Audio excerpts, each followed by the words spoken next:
Well, he says, you know, it's written all over your face. You're afraid of going to a seance. But he says, I know you. He says, you're going to come. And then he started telling me how brave I was when I was aboard ship, you know, different things. He says, you're not the same man, you're changed. You're chicken. That's all I needed to hear. I said, when do we go to a seance?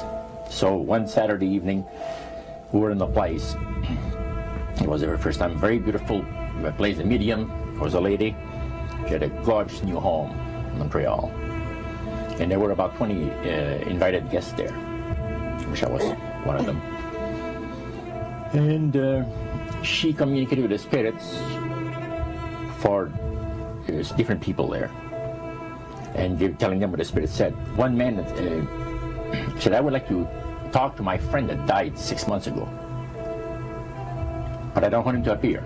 Just want to talk to him. Because he says, I don't trust you talking to my friend for me. So the medium says, let me inquire of the spirit. Yeah, the spirit will talk with you. And that big masculine voice was heard in the place. It says, hi Frank. It's nice of you to ask for me to talk with you. And they had a little chat. And after it was over, Frank says, this is the greatest thing on earth, to be able to talk with the spirits of the dead.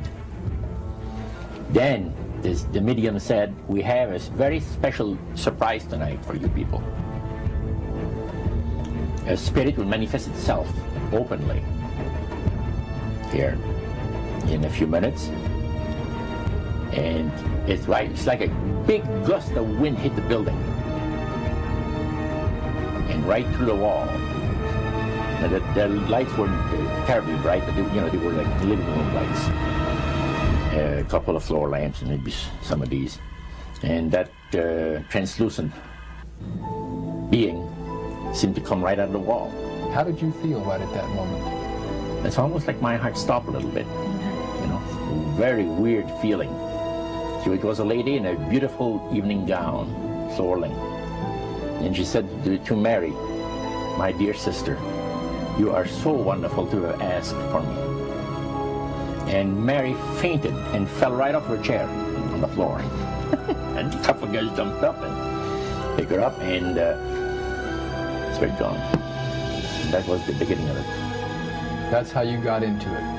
Yeah, that's the way I got into it. After a while, you see, there's something interesting about the human mind. You can adjust to an awful lot of stuff.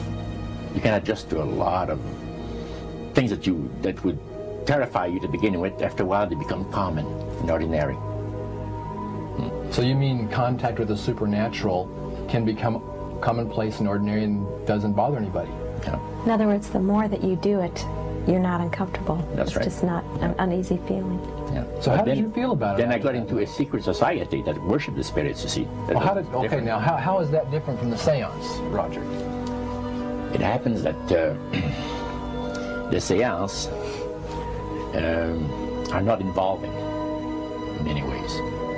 But when you get into a secret society of spirit worshippers, then, and especially when you're invited there by the direction of the higher-ups in the spirit world, you never get out of there alive. And this is exactly what my friend and I were up against. We didn't know anything about. And there was a very, very popular big band leader. Jazz musician? Band, yeah, very famous. And one night we went to one of these seances, and he was with his wife. So Roger, you're at this restaurant. What happened? We sat there, and we had our favorite alcoholic beverages, you know. And as we talked, the band leader says, I want power. I go right to the source of power. And he says, how do you think that I became famous the way that I am? Well, I said, you must have had some good luck. Well, he says, there's no such thing as good luck. He says, there's either some power working for you somewhere, or you don't get ahead in this world. Not in my type occupation. So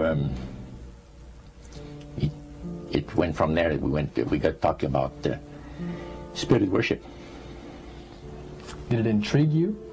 Or did it make you want to find out more about what exactly he was talking about? Yeah. So he said the supposed spirits of the dead that you're talking with are demon spirits. They're fallen angels. They're beautiful beings. Just set it out, just like that. Oh, yeah. It didn't make you uneasy when he said they were Well, demons? it shocked you a little bit, something that you first hear mentioned to you. He said, you guys have got a great future ahead of you. Because we've been told, the high priest of our society, secret society, has been told that the master has very special plans for you too. Now, what did he mean by the master? Satan. And we were interested to hear more about it. And he told us, he says, look, we worship spirits. We worship Lucifer and all his angels. They're just as beautiful as they did before they were cast out of heaven. He says there was a misunderstanding in the whole thing. He says among the inhabitants of the galaxies. And he says our master was misunderstood. And God did not bear with him like he does with people that make mistakes today. So we're in a warfare, good against evil. And we happen to be the evil ones, but we're not that bad. He says, I look at this business between the forces of good and evil. He says, you believe in one person believes in God, and everyone believes in Lucifer. It's like politics. So the great controversy is real. And you've heard someone talk about it that's on the other side. And to these people, they are sold to the fact that Christ will not return to this planet with power and great glory.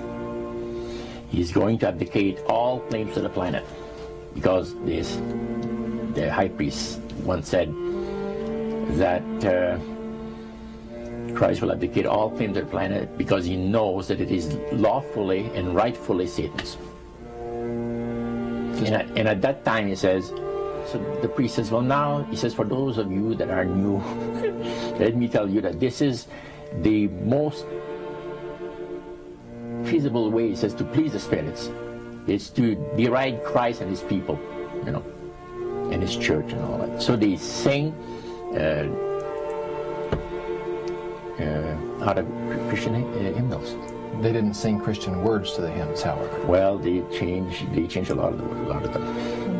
Yeah. And not for it's a form of blasphemy. Yeah. Such as you see today in the rock music world. You see the entertainers, they have these crosses. The ladies got earrings, crosses. The guys got crosses. This is a form of blasphemy, a form of deriding Christ. You see. Spirits cause the people to do that, to find pleasure in wearing this type of emblem, which is the cross is the emblem of the crucifixion of Christ to the Christians. Better to reign in hell than serve in heaven, is that it? Why not? I'm here on the ground with my nose in it since the whole thing began. I've nurtured every sensation man has been inspired to have. I cared about what he wanted, and I never judged him. Why? Because I never rejected him. In spite of all his imperfections, I'm a fan of man. I'm a humanist. Maybe the last humanist. Who, in their right mind, Kevin, could possibly deny the 20th century was entirely mine?